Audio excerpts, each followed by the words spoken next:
गोरखपुरिया भौजी के बेटा हुआ है, तो उसी पे एक सोहर गा रही हूँ।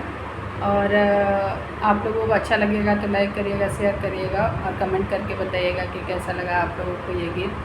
मेली हाली भाती जावा तना ना दो जे नाचे लगली हो, ए भाभी देई दाना अपना कंगनावा का जरावा लगाई देती हो, ए भाभी देई दाना अपन कंगनावा का जरा हम लगाई देती हो।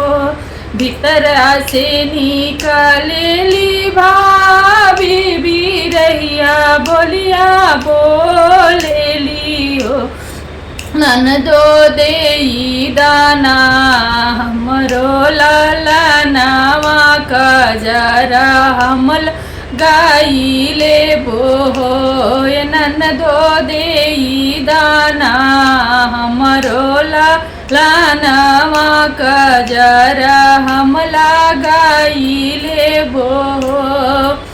दुआरा से आइले भाई आवा तब धनिया से आरज करे हो, धनिया देई देहूँ अपना कंगनावा बहिनी काजर लगाई देहूँ हो, धनिया देई देहूँ ना कंगनावा बहिनिया काजर लगाई देहूँ हो, ए धनिया हम जइबो शहर बजारिया तोहके कंगन लाई देहबो, ए धनिया हम जइबो शहर बजारिया तोहके कंगन लाई देहबियो।